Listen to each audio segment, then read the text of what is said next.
भाई साहब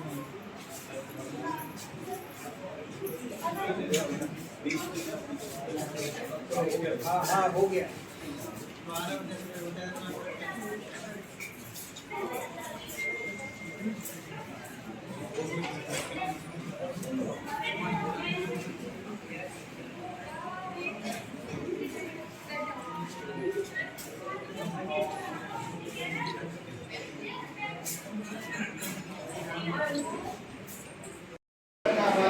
स्वागत करें।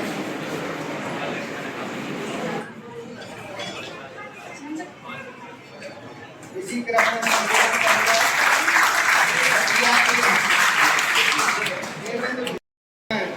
मैं निवेदन करूंगा ब्रजेंद्र दोस्तबाजी से कि वो आए और आज के कार्यक्रम के मुख्य वक्ता परम आदरणीय इस मंच पर दतिया जिले के मूर्धन विद्वान JRV कॉलेज ग्वालियर के पूर्व विभागाध्यक्ष संस्कृत परम आदरणीय डॉक्टर RP गुप्ता साहब, यहाँ विराजी बहन आरती पाठक, उन्होंने बहुत ही अच्छा भी उद्बोधन दिया। अभी हम जिनको सुन रहे थे संस्कृत भारती के जिला महामंत्री आदरणीय मदन मोहन शर्मा जी, और इस पूरी कार्य योजना को कुशलतापूर्वक संचालित करने वाले, आयोजित करने वाले, संयोजित करने वाले, जो दिन नहीं देखते रात नहीं देखते निरंतर कर्मशील रहते हैं, ऐसे ऊर्जावान जिला समन्वयक खनेन सेजवाल, पूरे इस कार्यक्रम को अच्छे ढंग से संचालित करने वाले बहुत ही उत्कृष्ट संचालक रामजी राय जी, यहाँ विराजे मेरे सामने दतिया जिले के उत्कृष्ट समाज सेवी संजय रावत, सुनील सिंह जी, दादा, तक कि उनके ऊपर एक रोक लगा दी गई थी कि आप किसी भी इंडियन से नहीं मिलेंगे सिवाय विदेशियों के। आप सोचिए कि एक बालक को, जैसे भी बहन आरती बता रही थी कि जैसा हम दिमाग में डालेंगे, फीड करेंगे, वैसा ही हमारा शरीर एब्जॉर्ब करके हम आगे बढ़ेंगे। तो उन्होंने इस समय ये कहा कि अरविंद जी को हम इस प्रकार से ट्रेंड करें कि वह एक अंग्रेज लगे और बढ़िया सूट बूट पहनकर बढ़िया फराटेदार अंग्रेजी में बात करके और समाज में एक प्रतिष्ठा हासिल करें जैसे हमने किए। लेकिन उनका ध्येय अलग था। IAS में सिलेक्शन हो गया सुभाष चंद्र बोस की तरह, लेकिन हार काय में गए? घुड़सवारी में। आज सोचिए, वो तो जरा सी कमी है, सिलेक्शन नहीं करना था, लौट कर आए, आने के बाद उन्होंने कुछ जगह काम भी किया, लेकिन रास नहीं आया। उन्होंने पैंट शर्ट त्याग कर धोती कुर्ता पहनना शुरू कर दिया। उस समय धोती कुर्ता गिने चुने लोग पहनते थे। एक बहुत विद्वान, उसके साथ धोती कुर्ता, उसके बाद फिर अंग्रेजों का विरोध, तो कलकत्ता में उन्हें रहने में समस्या आने लगी। 1903 में उनका विवाह हुआ। उसके बाद चुपचाप वहां से निकलकर पौंडीचेरी पहुंच गए। पौंडीचेरी में बहुत समय रहे।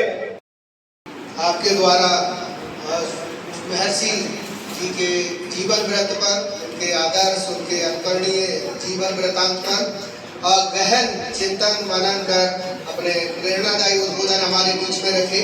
और आपने महादेव जी की एक बात करी है, और सारे लोग देव हैं लेकिन एक ही महादेव है, तो वो अपने आप में इसीलिए वो महादेव है। बेटा सब लोग बैठ जाओ। ऐसे जीवन रखने के लिए आपके सदैव प्रेरणादायी संदेश और प्रेरणादायी मार्गदर्शन हम लोगों को मिलता रहता है।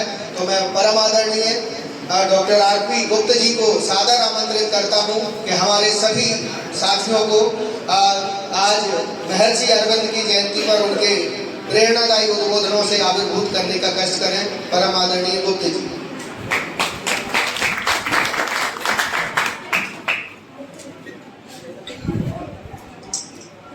मानस भवन में आयोजन जिनकी उतारे आरती, भगवान भारतवर्ष में पूजे हमारी भारत तो भद्र भावत भावनी वह भारती हे भगवते सीता मते गीता मते मंचस्थ सभी परम आतिथ्य बंधु एवं बहन जी, सम्मुख बैठे हुए मित्र, महर्षि अरविंद जी का स्मरण करें। देखिए, जीवन में अगर हमें उन्नति की ओर जाना है, पथ को प्रशस्त करना है, तो हमें उन महान आत्माओं को स्मरण करना होगा जिन्होंने अपने समाज के लिए, देश के लिए, विश्व के लिए कुछ अच्छा किया है। उन्हीं में एक महर्षि अरविंद जी भी है। उनके व्यक्तित्व के 3 आयाम हैं। पहला आयाम है संस्कार। बहुत बड़ी चीज है। संस्कार का भाव यदि प्रस्थापित जीवन में नहीं है तो चाहे जितनी संपन्नता हो, पद की प्रतिष्ठा हो, सब कुछ व्यर्थ है, क्योंकि संस्कार ही जीवन को जीवंत बनाए रखने में कारगर होता है।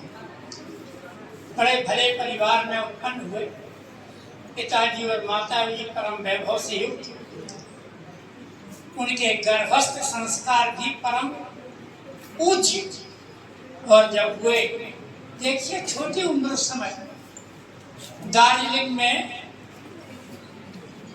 2-3 साल के बाद ही दार्जिलिंग में एक स्कूल में भर्ती करा दिए। बच्चा अगर उत्पन्न किया है तो उसको पूरी तरह देखिए, संस्कार दीजिए, और 7 वर्ष के होने पर ही इंग्लैंड में पहुंचा दिए गए पढ़ने के लिए, कैम्ब्रिज यूनिवर्सिटी में। वहां पर पूरी शिक्षा ली। उसके बाद में वहां पर गायकवाड़ राजा से मुलाकात हुई। इनकी ब्रिलियंसी से वो इतने प्रभावित हुए कि उन्होंने अपने राज्य का संचालक बना दिया कतिपय वर्षों के लिए, वहां भी रहे। लेकिन उनको इससे संतोष नहीं मिला। 3 आयाम में पहला आयाम क्या है, ये बहुत आवश्यक है जानना भी और आचरण में लेना। ज्ञानी होने पर भी अगर ज्ञान आचरण में नहीं आया तो उसका ज्ञान बिल्कुल व्यर्थ है, बल्कि उससे भी ज्यादा व्यर्थ है जो पढ़ा लिखा बिल्कुल नहीं है। तो आचरण में लाए, आचरण में लाना। जब अब आचरण में कौन सी चीज लाना है व्यक्ति को, श्रीमद् भगवत गीता कहती है कोई भी हो, हम लोग तो यहाँ अभिनय करने आए हैं, मंच पर अभिनय करने वाले लोग हैं, तो अभिनय में हम अपना मैं क्यों कहते, उसमें संलग्नता क्यों हो, आसक्ति क्यों? गीताकार कहता है पूरे संसार के मानव समाज को, प्रत्येक व्यक्ति को हमेशा प्रसन्न रहना चाहिए। नात्मानम अवसादयेन। हमारा यह अधिकार ही नहीं है कि हम प्रसन्नता को छोड़ें। दूसरा आयाम जो इन्होंने किया है वो है कर्मवादिता। बिना कर्म के एक क्षण भी नहीं कश्चित क्षणमपि जातु तिष्ठति अकर्मकृत। आप बैठे भी हैं तो भी आपको सोच रहे हैं यानी कर रहे हैं। दूसरा कर्म कीजिए। हुआ ये कि इनको ये लो लग गई कि हमारा देश और तंत्र, यहाँ देखो हम आए तो ये देखा कि इतना ऐश्वर्य हमारे देश के पैसे से ऐश्वर्य, तो वो जुड़ गए, वो कांग्रेस से भी जुड़ गए, स्वतंत्रता के आयामों से भी जुड़ गए, लेकिन वो भी रास नहीं आया। उनको रास नहीं आया तो इसके बाद में वो देशभक्ति से जुड़ गए। केवल वही भावना हमारे अंतस में हो और हम राष्ट्र का कल्याण करें, उसके लिए सत्कर्म से युक्त हो। हुआ ये कि ये कश्मीर गए। देखिए, स्थान की बात है, भाव की बात है, ज्ञान की बात है, चिंतन की बात है। तो वहां शंकराचार्य प्रसन्न रहें, अपने आनंद की दीप्ति को संजोए रखें, ये हमें माननीय अरविंद जी देते हैं। उनके श्रद्धा इसमें हो कि हम उनके आचरण को समुद्रित करते हुए अपने देश को, अपने राष्ट्र को, अपने को समुन्नति प्रदान करें। बहुत बहुत बहुत बहुत आभार परमादरणीय गुप्त जी। निश्चित तौर पे आपके द्वारा 3 आयाम जो महर्षि अरविंद जी के जीवन के बारे में और व्यक्तित्व के बारे में आपने बताया, वो वास्तव में हम लोगों के लिए अनुकरणीय और सराहनीय है। आपके द्वारा प्रदत्त जो मार्ग है उस पर भी हम लोग कोशिश करते हैं चलने का, लेकिन कुछ मानवीय भूलों के कारण कई बार दिक्कतें होती हैं। तो निश्चित तौर पे हमारे जो युवा यहाँ बैठे हैं, अधिकांश युवा बैठे हैं, आपके प्रेरणादायी उद्बोधन से आविर्भूत होके वो अपने जीवन को, व्यक्तित्व को और कृतित्व को एक अनुकरणीय बनाएंगे और लोगों को दिशा देने के लिए बनाएंगे। तो आपका जो प्रेरणादायी उद्बोधन उसके लिए जन अभियान परिषद की तरफ से बहुत बहुत सहृदय आभार सर। और अब मैं आग्रह करूंगा हमारे बीच में संभागीय समन्वय सर को पहले बुला बरुआ जी को आमंत्रित करता हूं कि वो अपने प्रेरणादायी उद्बोधन से हम लोगों को आविर्भूत करने का कष्ट करें। आदरणीय आज के हमारे इस महर्षि अरविंद जी के जीवनी कार्यक्रम में उपस्थित आज के कार्यक्रम के मुख्य अतिथि आदरणीय सीओ साहब, उपस्थित सम्मानीय मंच, उपस्थित हमारे सामने सभा कक्ष में बैठे हुए भाइयों एवं बहनों, जैसा कि हमारे पूर्व वक्ताओं ने कहा कि महर्षि अरविंद जी के जो विचार हैं उन विचारों को हम जानें, उनके बताए हुए मार्ग पर हम आगे बढ़ें। और हमारे यहाँ ये भारत की ये एक वैसे परंपरा है कि यहाँ पर हम जो भी कार्यक्रम, जो जिनकी हम पूजा करते हैं, जिनको हम सम्मान देते हैं, भारत में हमेशा जिनको सम्मान दिया गया है, सबसे ज्यादा जो सम्मान दिया गया है जिन्होंने समाज के बीच में जाकर समाज के पिछड़े हुए लोग, समाज के जो अंतिम व्यक्ति, अंतिम छोर के जो व्यक्ति थे, उनके लिए काम किया है, सबसे ज्यादा उनकी पूजा होती है। जैसे पूर्व में कहा शंकर जी के सबसे ज्यादा मंदिर है, तो शंकर जी के सबसे ज्यादा मंदिर इसलिए है कि शंकर जी के सबसे ज्यादा भक्त हैं। उनके चाहे भूत हो, पिशाच हो, गरीब हो, सब शंकर जी की पूजा करते हैं, इसलिए शंकर जी को। गांधी जी को हम सबको राष्ट्रपिता बोलते हैं। क्यों बोलते हैं? तो उन्होंने सबसे ज्यादा नीचे के जो व्यक्ति थे उनको ऊपर उठाने के लिए काम किया। हमने देखा होगा कि हमारे यहाँ ऋषि और कृषि की परंपरा रही है। कभी आपने अपने घर में, परिवार में, भारत में किसी के घर में आपने कभी भी किसी बड़े उद्योगपति, बड़े पैसे वाले का फोटो नहीं देखा होगा कि साहब अडानी, अंबानी, टाटा, बिरला की कहीं किसी के घर में फोटो लगी हो, बहुत कम आपने कहीं देखा होगा। लेकिन महापुरुषों की फोटो लगभग आपको हर परिवार में, हर घर में मिल जाएगी, क्योंकि हमने पैसे का सम्मान नहीं किया, हमने सम्मान किया है समाज में जिन्होंने काम किया है, समाज के लोगों को आगे जोड़कर काम किया है। ऐसी हम ऋषि अरविंद जी की जयंती मना रहे हैं। ये तो एक अलौकिक प्रतिभा के धनी थे, ये क्रांतिकारी तो थे ही। आईएएस की परीक्षा भी पास की उन्होंने, एक प्रशासनिक अधिकारी के रूप में क्लियर ही कर ली थी। उसके बाद एक संत के रूप में अपने आप को प्रस्तावित किया। उन्होंने साक्षात बोलते हैं भगवान कृष्ण का दर्शन किया और उसी से प्रभावित होकर वो पांडिचेरी में जाकर अपने आप को अध्यात्म में लीन कर लिया उन्होंने। हमारे यहाँ इस प्रकार के कई ऋषि हुए जिन्होंने दिशा दी है। उस समय स्वामी विवेकानंद जी का जैसे नाम लिया गया। और भारत में एक अलग प्रकार की हमारा जो धर्म है, उसमें बाकी जो जितने भी विश्व में धर्म है उनमें 2 प्रकार की चीजें बताई गई हैं, स्वर्ग और नरक। कि साहब ये काम करोगे अच्छा तो आपको स्वर्ग मिलेगा, ये काम करोगे तो आपको नरक मिलेगा। लेकिन भारत की जो धर्म परंपरा है वो स्वर्ग और नरक से भी ऊपर गई है। हमारे यहाँ बोलते हैं ना कि मोक्ष जिसको बोलते हैं, ये मोक्ष की परंपरा कहीं नहीं है पूरे विश्व में, ये केवल भारत में है।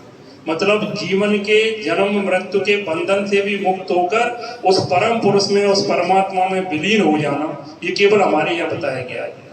तो ऐसी परंपरा के भाग थे श्री अरविंद। तो हम सभी लोग जो जनबयान परिषद इस प्रकार के महापुरुषों के कार्यक्रम करती है और ज़्यादा से ज़्यादा इन महापुरुषों के कार्यक्रम करने का उद्देश्य ये है कि हमारी जो समाज के लोग हैं, युवा वर्ग हैं, वो महापुरुषों के जीवन से प्रेरणा लें और अपने जीवन को, जैसे हम कहते हैं कि गीता में को उपदेश है, यद्यदा चरति श्रेष्ठा तत्त देवो तरोजना सायत प्रमाणम कुरुते लोकस तदनुवर्तते। यद्यदा चरति श्रेष्ठा, श्रेष्ठ पुरुष जैसे आचरण करते हैं, सामान्य जन भी वैसा ही आचरण करते हैं, और जैसा वो प्रमाण समाज में प्रस्तुत करते हैं उसी प्रकार के सामान्य जन आचरण करते हैं। तो ऐसे श्रेष्ठ पुरुष जो हैं, हम उनके आचरण से प्रेरणा लेकर आगे बढ़े, समाज को मजबूत समाज के निर्माण में अपनी भागीदारी प्रदान करें। इन्हीं शब्दों के साथ मैं अपनी वाणी को विराम देता हूँ। बहुत बहुत आभार सर, आपके द्वारा जिस तरीके से कि महापुरुष बनने के पीछे कितने तप और त्याग की जरूरत होती है, और वो महर्षि जी ने अपने जीवन में और अपने व्यक्तित्व और कर्तृत्व में करके दिखाया। इसी वजह से हम आज उनके आज जयंती को मनाते हैं, उनको याद करते हैं और अपने घरों में और अपने दिल में जगह देते हैं। तो बहुत बहुत आभार आदरणीय सर, आपने बड़े सूक्ष्म रूप में कागर में सागर भरने का काम जो किया, उसके लिए बहुत बहुत आभार। और अब मैं आग्रह करूंगा हमारे बीच में आज के कार्यक्रम के मुख्य अतिथि परम आदरणीय अपर कलेक्टर मुख्य कार्यपालन अधिकारी जिला पंचायत दतिया परम आदरणीय श्री कमलेश भार्गव जी को कि वो आए और अपने प्रेरणादायी उद्बोधन से हम लोगों को लाभान्वित करने का कष्ट करें। आदरणीय महर्षि श्री अरविंद जी की जयंती पर उपलक्ष्य इस कार्यक्रम में उपस्थित सम्मानीय मंच, प्रांगण में उपस्थित छात्र छात्राएं और गणमान्य नागरिकगण, निसंदेह जो हैसियत हिमालय की तराइयों में देवदार वृक्ष की होती है, जो हैसियत नुकीले कांटों में गुलाब के फूल की है, वही हैसियत आध्यात्मिक और आधुनिक भारत में महर्षि अरविंद जी की है। ये भारत के सौभाग्य का परिचय है कि अरविंद जी का जन्म भारत में हुआ, भारत की संस्कृति सभ्यता में पले बढ़े। इसके बाद वो अध्ययन के लिए विदेश चले गए, और सबसे अच्छी बात कि विदेश में रहने के बाद भी विदेशी नहीं हुए, भारतीय संस्कृति सभ्यता के साथ में रहे। विदेश में रहकर भी वो भारत की माटी से जुड़े रहे। विदेश में अध्ययन करने के बाद जब वो भारत में आए और पांडिचेरी में उन्होंने अपना निवास बनाया, जैसा बताया दे कि श्री अरविंद जी फ्रांस की संस्कृति से सभ्यता थे, बहुत ही प्रभावित थे, और पांडिचेरी उस समय फ्रांस के कब्जे में था। फ्रांसीसी हुकूमत थी वहाँ पर, फ्रांस की सभ्यता संस्कृति थी। वहाँ रहकर उन्होंने भारत को आज़ाद कराने में अपनी बहुत महत्वपूर्ण भूमिका निभाई। लेखों के माध्यम से, आंदोलन के माध्यम से, विभिन्न अभियानों के माध्यम से उन्होंने भारत के लोगों में जन चेतना और राष्ट्रता की भावना जागृत की। भारतीय संस्कृति सभ्यता से लोगों को परिचय कराया और भारत को आज़ाद कराने में बहुत भूमिका निभाई। यही कारण है कि आज हम इतने वर्षों बाद ही उनकी जो विचार हैं, उनके जो नियम हैं, निर्देश हैं, उनका जो ज्ञान है, उनको याद कर रहे हैं, उनकी जयंती मना रहे हैं। आज इस कार्यक्रम में उपस्थित आप लोग उनकी जीवनी के बारे में उन्होंने पढ़ा, सुना, कोशिश करें कि उनके जो विचार थे उनको जीवन में उतारें, आत्मसात करें और उनके जैसा बनने की कोशिश करें। यही मेरे आप लोगों से अनुरोध है। बहुत बहुत धन्यवाद। में और कई सारे नवाचारों के क्षेत्र में भी आप सुप्रसिद्ध हैं और आपने भी महर्षि अरविंद जी के जीवन वृत्त के ऊपर में बहुत सारी महत्वपूर्ण जानकारी हमारे सभी सामाजिक कार्यकर्ताओं को, MSW, PSW छात्रों को, स्पोर्ट्स सारे स्टूडेंट्स को जो दी है वो कहीं ना कहीं अपने जीवन में, और हमारे महर्षि अरविंद जी, स्वामी विवेकानंद जी, भगत सिंह जी, इन सब के आचरण में चल के देश का नाम दुनिया में स्थापित करेंगे। जैसा कि आप सबको पता है, वर्तमान समय में जो युग है, हिंदी के बाद हिंदी के पहले जो थी वो संस्कृत भाषा थी। तो आप आदरणीय संस्कृत के महासचिव जी यहाँ बैठे हैं, तो मैं उनका भी स्वागत करता हूँ। अपने बीच में बहन आरती पाठक जी बैठी है, मैं उनका भी इस कार्यक्रम में स्वागत करता हूँ। जैसा कि आपको पता है कि पूरे भारतवर्ष में आज जो चीज हो रही है, भगवान कृष्ण के कौरव और पांडव दोनों ही सगे थे, दोनों ही उनके थे, लेकिन भगवान कृष्ण ने किसका साथ दिया? भगवान कृष्ण ने साथ दिया था पांडवों का। तो आज ये समय आ चुका है कि आप और हमको, जो महर्षि अरविंद जी ने अपन को दिशा दी है देश को आगे बढ़ने की, धर्म के साथ अपन आगे बढ़े, क्योंकि 99 गलती सहन करने की क्षमता केवल किसमें थी? भगवान कृष्ण में थी, और 100वीं गलती में सिर कलम कर दिया गया। चक्र किसके पास था? भगवान कृष्ण के पास था, लेकिन बांसुरी भी भगवान कृष्ण की थी।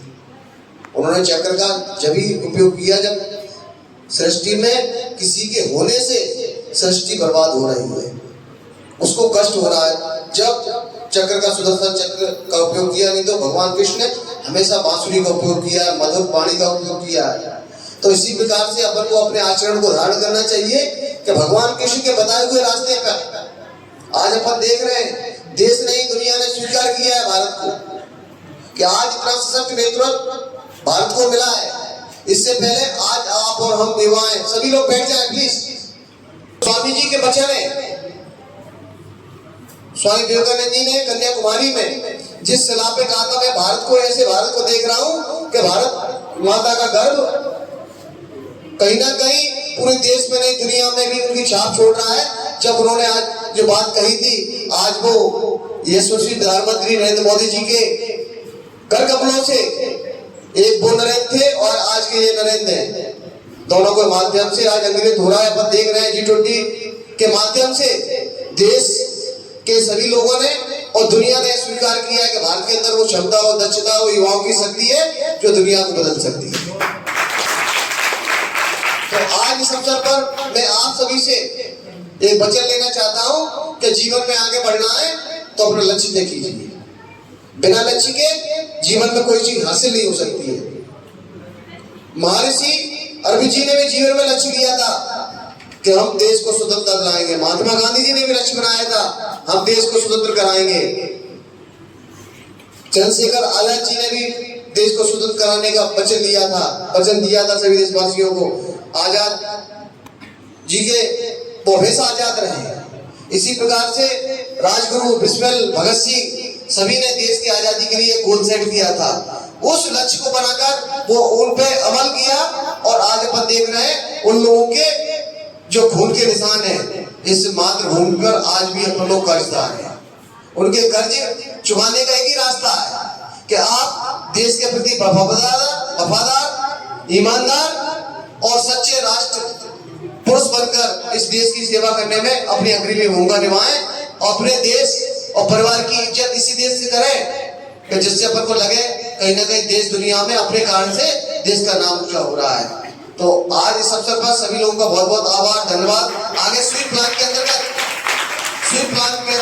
आदरणीय सर के माध्यम से एक जो भी मतदाता जागरूकता कार्यक्रम चलना है, चल भी रहा है। अभी आने वाले समय में 1-2 महीने में इलेक्शन आने वाले, तो आप सबकी महत्वपूर्ण भूमिका होने वाली है। आपकी भूमिका का आज उद्देश्य आदरणीय सर तय करेंगे कि हर व्यक्ति अपने मत का उपयोग 100% करे। जी आप सबकी जवाबदारी है कि हर व्यक्ति वोट डाले, और वोट आपको कैसे डालना है वो सब आपको पता है, जो राष्ट्र की सेवा करे। आज जो लड़ाई हो रही है देश में, अपन TV, print media, electronic media के माध्यम से सुन रहे हैं, देश नहीं दुनिया नहीं माना है जो सनातन है उससे प्राचीन कुछ भी नहीं है। सनातन का मतलब ही प्राचीन है। सभी लोग बैठे हैं और कोई अंतिम समय नहीं है जब तक देश दुनिया के अंदर यह पृथ्वी रहेगी या सनातन रहेगा। और आप सभी जो भगवान के का रास्ता है, धर्म और अधर्म दोनों भाई अपने, जो सच्चाई का काम करेगा, जो देश में सभी लोगों को लेके चलने का काम करेगा, और जो धर्म की सेवा करने का काम करेगा वो राष्ट्र में राज करेगा। इसी का उदाहरण है भगवान श्री राम के स्थापित भूमि। आज अपन देख रहे हैं कहीं ना कहीं जो आचरण है, विचार है, अपन को पुरुषोत्तम राम भगवान श्री कृष्ण के अपना आदर्श और उनके पथचिन्हों पर चलने का प्रयास करें। इस कार्यक्रम में आप सबने मुझे सुना, आप सबका हार्दिक अभिनंदन, स्वागत है। मैं आदरणीय सर को निवेदन करूंगा कि स्वीट प्लान के संबंध में सभी की चर्चा करें। धन्यवाद। याद है कि आने वाले समय में विधानसभा चुनाव होना, उसके बाद लोकसभा चुनाव। जैसे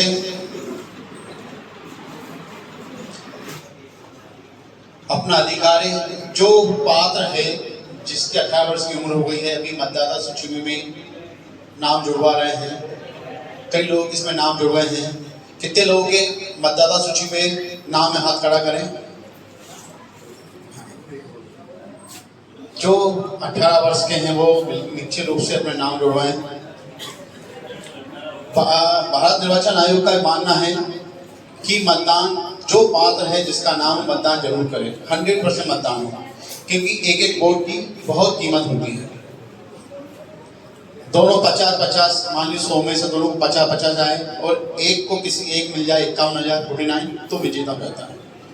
कई उदाहरण हुए हैं, राजनेता हुए हैं जो एक वोट से हार गए और वोट ना देने वाले उन्हीं के परिवार के लोग थे। यदि वो वोट डालते तो एक वोट से जीत जाते।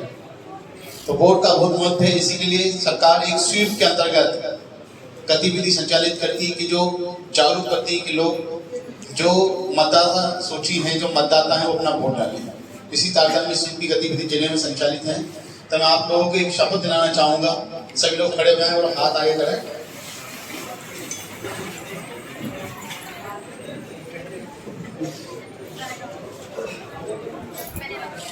सभी से बात करें।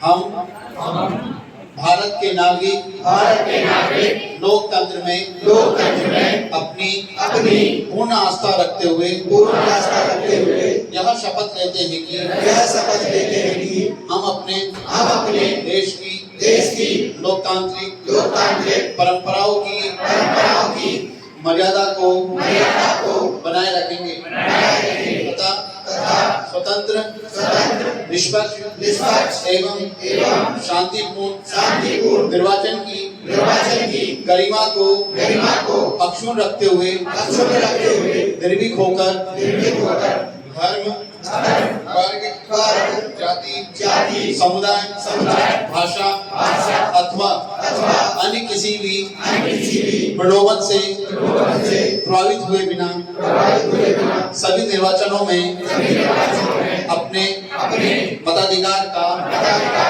प्रयोग करेंगे। जय भारत। जिस दिन मतदान होता है संजय रावत जी। इसके पश्चात रामजी शरण राय जी भी आए, पधारें और अपना सर्टिफिकेट प्राप्त करें।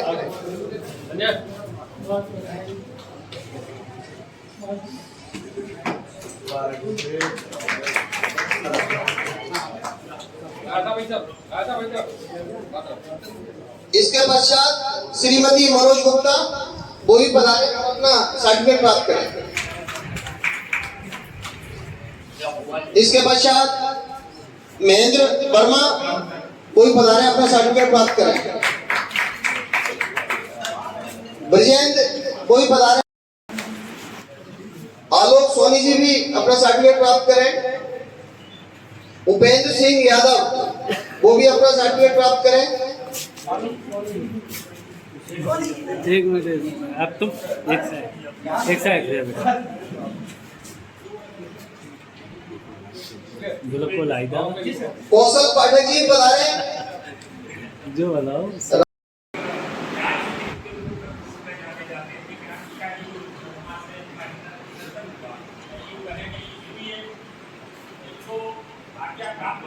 आपको इस दिशा से दूसरी दिशा परिवर्तित करके उस तरीके से कार्य करना।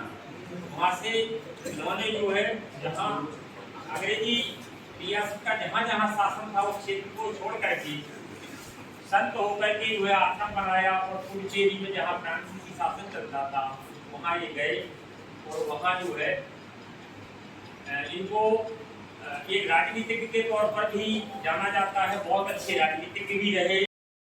मेन एरिया होता है, फोकस होता है। तो क्यों युवा, हम सभी क्यों बात करते हैं युवाओं को आगे लाने की, हम सभी क्यों बात करते हैं कि युवाओं का जो पार्टिसिपेशन है, युवाओं की जो भागीदारी है वो हर विषय में, हर जगह, हर क्षेत्र में हो। क्योंकि युवा ऐसे हैं, हमारी जो एनर्जी है हमारे साथ उस टाइम है, हमारे जो विचार हैं वो कहीं ना कहीं हमारे इतने इनोवेटिव विचार रहते हैं, जो युवा रहते हैं वो विभिन्न क्षेत्रों से आते हैं। आपके पास इतनी ज़्यादा रिस्पॉन्सिबिलिटीज़ नहीं होती है कि आप और विषयों में सोचो, कि आपको फैमिली के बारे में उस टाइम इतना नहीं सोचना होता है। कुछ रिस्पॉन्सिबिलिटीज़ जो सामाजिक और 60 वर्ष की उम्र के बाद जो है वो विदेश चले गए थे, वहाँ इनका शिक्षण हुआ है। लेकिन एक महत्वपूर्ण बिंदु इसमें ये रहा कि परिवार में पिता का जो एक तरह से विचारों का प्रभाव होना चाहिए था, जैसे वो पश्चिमी संस्कृति के विचारों से प्रभावित थे, पश्चिमी शिक्षण से, तो उसका प्रभाव महर्षि अरबिंदो पर नहीं पड़ा। उन्होंने कई विदेशी भाषाओं का उस समय अध्ययन भी किया, ग्रीक, जर्मन, इटालियन, इस तरह की कई भाषाओं का उन्होंने अध्ययन भी किया। और उस समय जो है पश्चिमी और यूरोपीय संस्कृति के जो देश हैं उसमें वो फ्रांस की संस्कृति से सर्वाधिक प्रभावित थे, क्योंकि फ्रांस एक ऐसा देश था जो समानता की बात करता था, दुनिया में समानता के लिए, विश्व बंधुत्व के लिए, भ्रातृत्व के लिए जाना जाता था, इसलिए उनसे प्रभावित थे। किंतु जो ब्रिटेन गवर्नमेंट है या अमेरिकन देश है, इनकी संस्कृति से वो प्रभावित नहीं थे, उन पर विश्वास भी नहीं करते थे कि ये विश्वास पात्र भी नहीं। इसके बाद शिक्षण के बाद संस्कृत ग्रह तक पहुंच जाए, मुख तक पहुंच जाए, हर मुख में संस्कृत हो, इसके प्रयास में आप निरंतर अनवरत से लगे जिले में काम कर रहे हैं। इसी क्रम में विशिष्ट अतिथि के रूप में हमारे बीच में परम आदरणीय डॉक्टर आलोक सोनी जी हैं। आप विभिन्न विधाओं के ज्ञाता हैं और विभिन्न राष्ट्रीय और अंतर्राष्ट्रीय स्तर पर आपको सम्मानित किया गया है विभिन्न विधाओं में, तो आप हमारे बीच में हैं। और एक और विशिष्ट अतिथि के रूप में हमारे बीच में थोड़ी देर में जुड़ेंगे परम आदरणीय संतोष उपाध्याय जी, संभागीय अध्यक्ष प्राइवेट स्कूल एसोसिएशन, वो भी हमारे बीच में रहेंगे। तो ये अतिथि का जो पैनल है वो रहेगा। तो मैं अभी विनम्र आग्रह के साथ सादर अनुरोध करता हूँ परम आदरणीय मदन मोहन शर्मा जी को आमंत्रित करता हूँ कि वो आए और अपने प्रेरणादायी उद्बोधन से हम लोगों को आविर्भूत करने का कष्ट करें। आदरणीय मदन मोहन शर्मा जी, इनके विषय में व्याख्यानमाला का आयोजन किया गया है। इस कार्यक्रम में जो मुखत्ती बनाए गए हैं आज के श्री कमलेश भार्गव जी, जिला पंचायत सीईओ, अध्यक्षता कर रहे आज के कार्यक्रम की श्री आरती मुक्ति जी, पूर्व प्राध्यापक रहे हैं महोदय, और संस्कृत के प्रकांड विद्वानों में महोदय जी को जाना जाता है। प्रसिद्ध समाज सेवी के रूप में आलोक सोनी जी उपस्थित हैं और जन अभियान परिषद के अपने पद में आ चुके हैं। सभी को प्रणाम करते हुए अपनी बात को रखने का प्रयास कर रहा हूँ।